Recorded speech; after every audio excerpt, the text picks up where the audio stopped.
Going live from BBAZ 2018. This is going to be the second tutorial course, for lack of better words. And what we're trying to do here this year is just simply go through some of the basics on the different parts of BB-8, what makes them tick, the difference between an injection skeleton and a printed, and something that I'd probably call a hybrid skeleton from the standpoint of, panels and skeleton are all one piece. So this is meant to be an overview. For those of you who are watching live, I've got a group of people here. So you're going to catch me from the side. There's a group of people over there.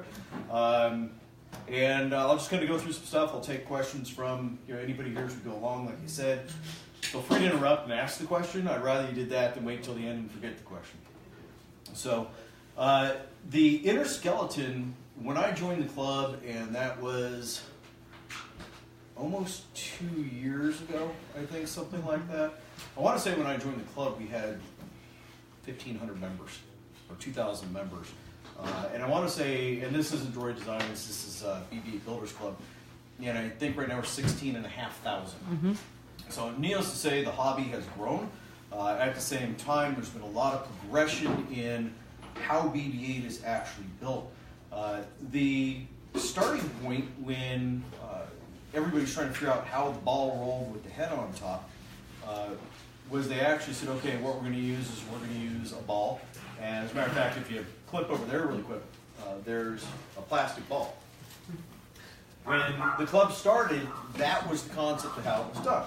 And the reason why is they did what they called a hamster drive, which I talked about just a little while ago in one of the other videos. A hamster drive is, for lack of better words, a high-end remote control car and a ball. As the car drives up the edge of the ball rolls.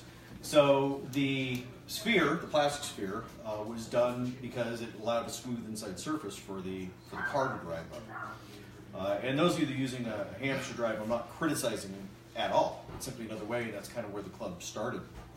Well, as time went on and people started analyzing the videos on the stage droid driving, what they figured out was that it always spun from this point. So at that point, everybody said, okay, it's probably got an axle. We started theorizing how this thing moved, how it went together, how it got from A to B. And at that point, everybody was still using the ball. I looked at the ball, I thought it was cool, but then I kind of looked at it and went, okay, after I put all my junk inside, how do I get inside? Well, how you get inside is you disassemble everything, including taking the ball halves apart. So for me, it didn't seem like a path that I wanted to go. The other issue that I didn't have personally, but read about a lot on the forums, was that because they vacuum form the ball, by doing that, they're essentially taking a piece of plastic and they stretch it. When you stretch the plastic, it's uneven on the inside from a distance.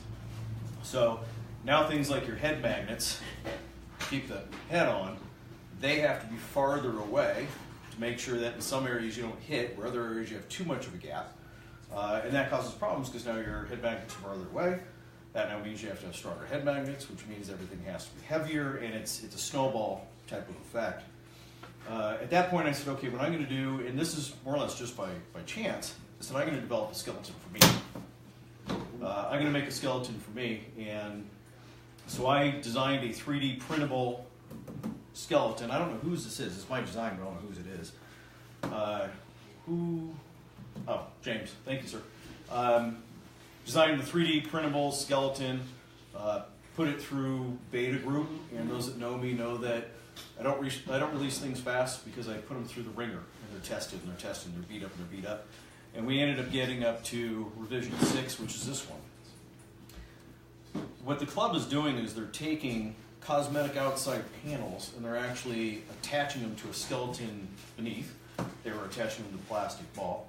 So when I made this, there were considerations that came into play. One of those considerations was a way to mount the axle, a way to mount the cosmetic panels onto here, which is what these different points are here, and these are axle points here. This guy is revision 6, and this is actually the one that I released to the club. Great piece. For those that want a 3D print, super strong. And it's not the only option out there. It's about 11 millimeters thick. From here, I stopped the development on this because from a 3D printed standpoint, I used this, I drove with this, and it worked great. So I think a lot of the club ended up moving forward with printing this, and they still do. So if you're moving down this path, it works great. These ribs are for mounting the circular panels on at these points here. So this is a pretty good, there's quite a few different 3D printable skeletons out there. Tiny actually did a T&M skeleton, which is similar to this, which I'll talk about in a second, where it's same type of concept with an open hole for access inside, but printed different and built different. From this standpoint, I stopped development on this, and what I wanted for me personally was I started going thinner and thinner and thinner, because I'm at 11 millimeters here, and once again, I'm fighting to get my magnets closer, so that way I can shrink the magnets, so I get the headlighter, this whole snowball effect.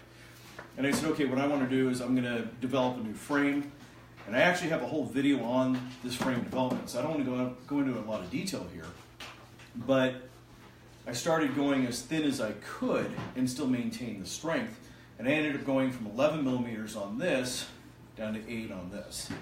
From the standpoint of weight, you want the ball to be light because you're trying to roll and control mass.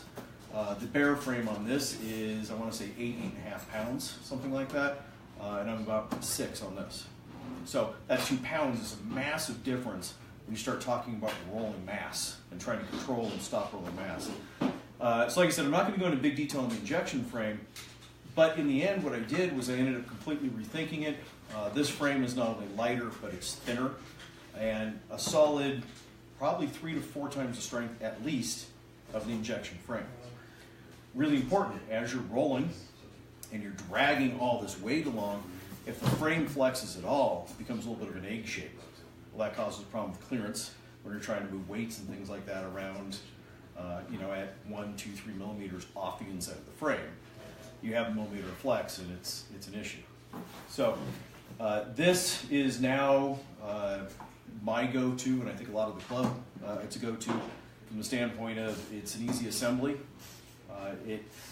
Aside from doing a little bit of fitment, because when you glue things together, you got to make sure it's perfect. It's real easy assembly. I want to say I got my average time on assembling these down to 20 minutes. So it's quick. It also allows, by simply unbolting 6 screws, one whole side of the skeleton comes off. So now you have complete access to your drivetrain, so you can pull it in and out. And that was an improvement over my 3D printed version, because to do this one, I want to say it's, I don't even remember how many screws. It's at least as many, but because of how it fits together, it's a lot more difficult to undo the egg. From there, from a printable standpoint, Tiny came up with a new frame, the T&M frame, and essentially it has, and this is not it, it has 3 the triangle pieces, which then can be bolted together with ribs, which go over the holes, which are these guys' ribs. And then the triangles and things like that attach on top of that. Something is moving. Attach on top of that. This one, which is the Von Jet, is essentially what he's done is he's gone through and taken the triangles and incorporating them into the frame all in one shot. So when you print this, you're printing the outside panel and the inside skeleton, for lack of better words, all in one shot. Different type of animal. Another one that's out there is the Mickey frame, which is a aluminum. If you're on there, Mickey, it's laser or water jet cut aluminum. Water jet cut aluminum. Which is a great structure. Also, if you look at some of the pictures when they were building BB-8 for The Force Awakens, they have a picture of an aluminum skeleton, and that's actually what they used for the Wiggle droid, or they call it the Wiggler droid that did this. So that's a great way. It's awesome. So there is no path that you can go down that is going to cripple you from the standpoint of making your BB-8. They're all great paths. There's just different thought processes in each one. I love thin, strong, and easy to put together. This is cool because everything's incorporated into one. Mickey's is cool because I love aluminum. I love playing with the stuff. So there is no bad way to go.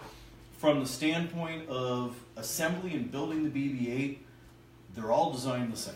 And what I mean by that is they're all designed to have the same size circles, with the same bolt pattern, same triangles, same bolt pattern. So it doesn't matter which skeleton you can go with, or you decide to go with, everything's going to bolt on. You don't have to worry about that. Do you have any questions? None yet. None yet. Okay. Anybody else?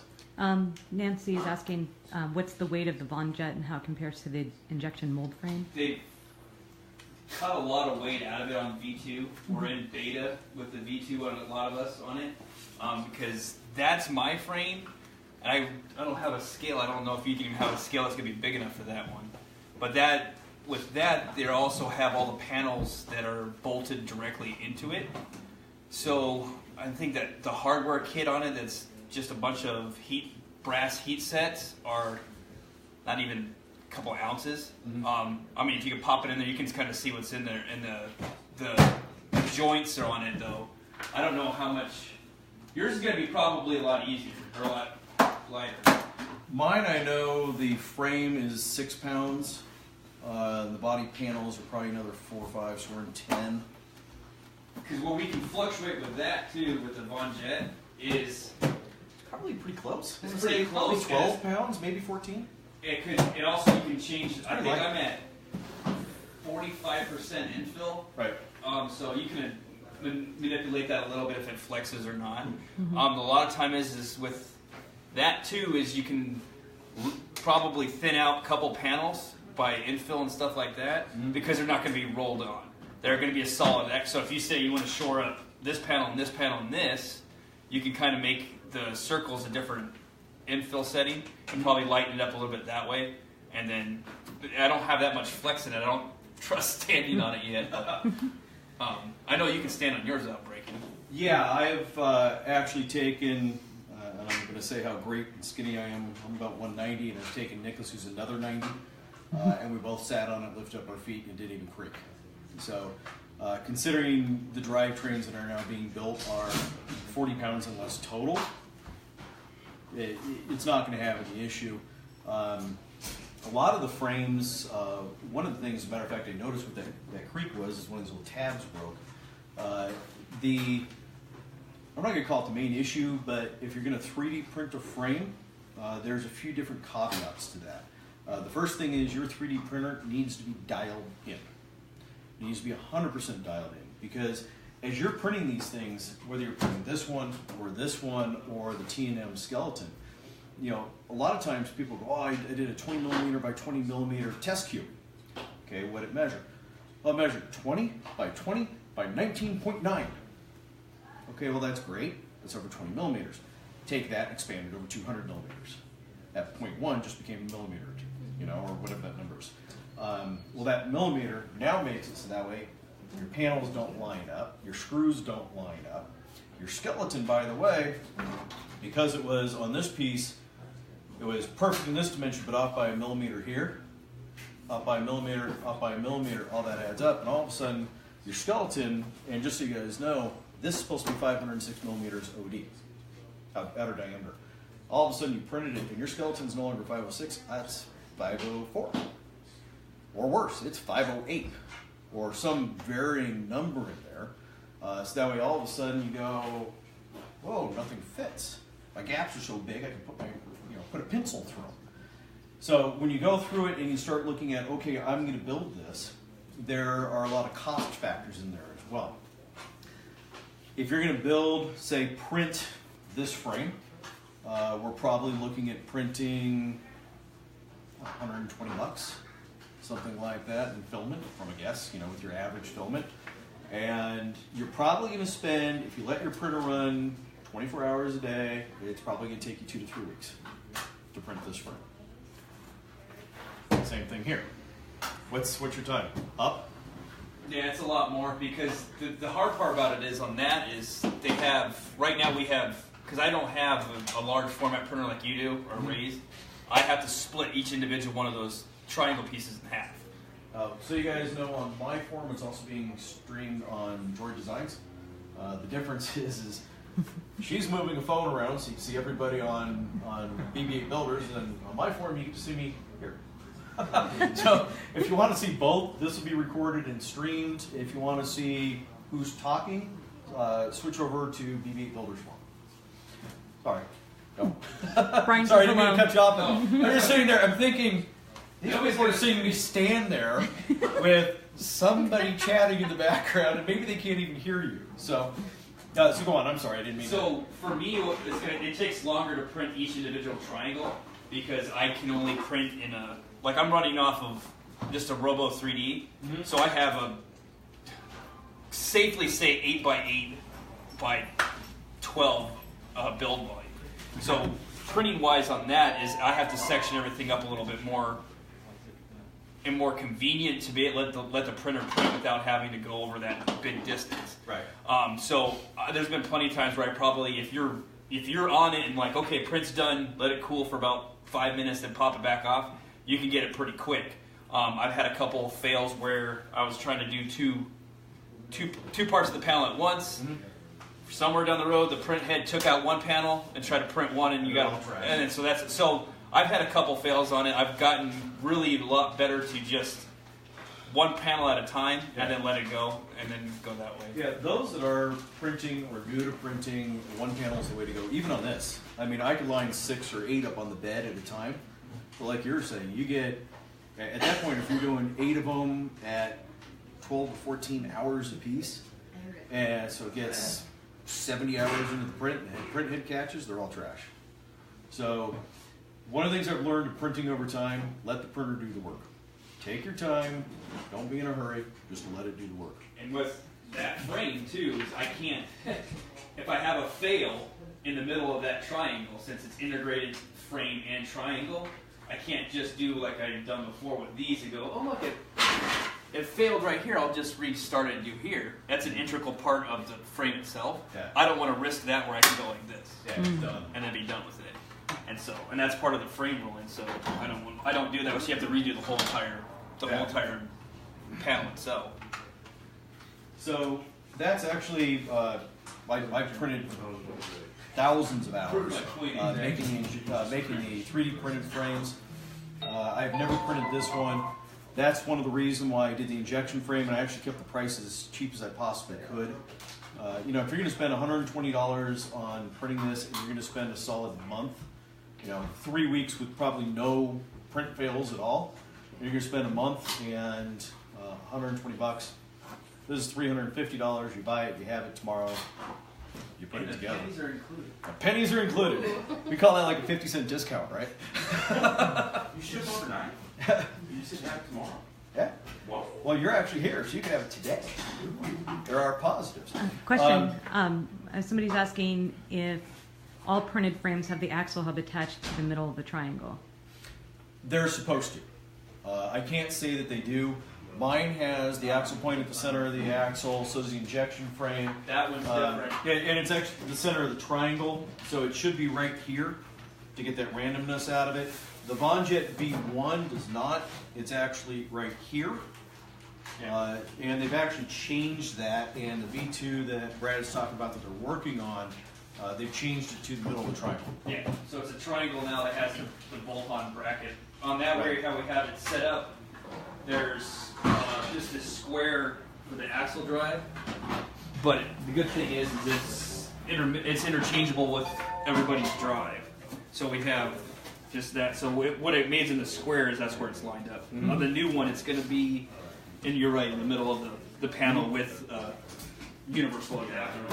Yeah, that's same type of thing to any of these frames, mine, the T&M, the Vonjet, the printed the injection, they're all made to be able to handle an axle drive. The plastic ball is not. You can make it do it, but you have to figure out the exact positioning on there to drill it. I actually have a small printed plastic. Brad, could you grab one of my rapid drivetrain, I guess, or doesn't anybody? It doesn't matter. Here's a lot line. Yeah, mine's the other one. That one will be a bit lighter. That's what I started thinking about.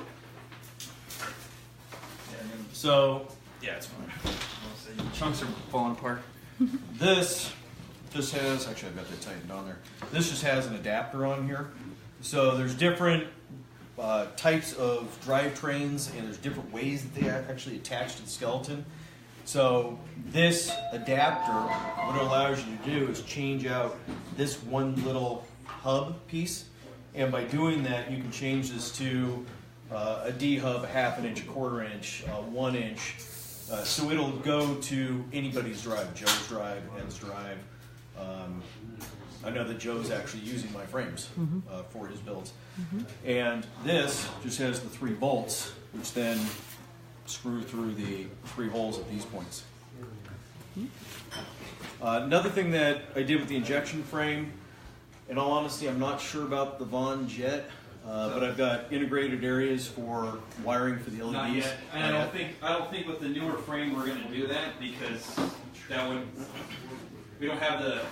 We need the thickness or Paul in there. And everybody's put into the thickness to go through and just cut channels, and it's. You'll lose the structure. You'll lose the structure, and I think it was an afterthought, and everybody else is going to have different lights. Because right now I just have mine, and that one that has the lights on it. It's just duct tape basically down to the bottom. Yeah, what I ended up doing on the later versions of the printer one, the printed one for mine that's actually released in the club, and on this one. Yours are also, the other thing that's different with that though too is your panels go on the outside. Yep. So having I don't have the interference between your panel and the ring. Right. And that's where just running the wiring inside it should be okay. Because I don't have to transverse or go over your support bracket or anything like that. Right. Well, what I ended up doing is these are actually channels. You use servo extension wire, and this is what allows you to do the neopixels. So pretty much what you do is you take, at least in mine, what I'm doing is I have a nano. The nano drives the lights on the ball, and it just daisy chains. I don't know if you can get in there. So it goes in over to the nano, and there's actually indents in the ribs for the servo wires as well. It just goes into one LED, across to the next one, over to here, across to the next one, and the panels just daisy chain all the way around. And then the cosmetic triangles just cover over the wire. So it made it easy for wiring. That's the daisy chain in that one. I don't have the whole thing is to get the light circuit on this one, I have the removable panels, an integrated part. Right. So I would have to hook up the 2 panels to get all the way to the lights to work, but it still has the ones going that way. Yeah, what I found actually is I have if you go through and you do the daisy chain, start at panel X, whatever it is, how you decide to wire, I get down to my very last panel, and I know which panel it is, and that's the one I always pull. So all my wires, if you look at the inside, or even if you look right here, I just glued the excess between. So that way when you look at, when they run here, from panel to panel, there's no extra slack. So you go down to just the very last panel, and you plug it in, put it into place, and problem solved. You have a LED? Yeah, and like I said, mine are for the one that I have for the magnet panel. We have.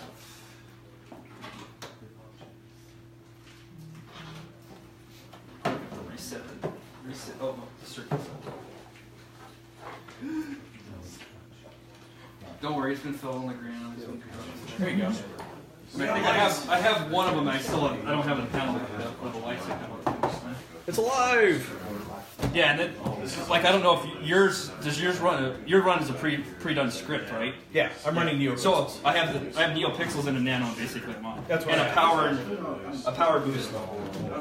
Yeah, I use the NeoPixels, a Nano, and then I have a slip ring right here, which just transfers the power from this over here. So when I turn it on, the LEDs light up at the same time. That showed you how much that one axle thing makes a difference. Nah, we'll call it paint difference. Well, no, the ball's not centered unless it goes to that axle drives at the bottom. It's such a small amount of weight that makes this thing move. So, It does. does anybody have any questions on the skeletons? For pretty lights. Perfect. So if anybody has questions, go ahead and just continue to chime in online. thank you. We're going to go at 3:30, which is a whopping 4 minutes from now. And Matt Hobbs is actually going to come on and he's going to do or talk about 3D printing because it's kind of the next stage of this. So thanks, appreciate it. Hope you learned something. What it is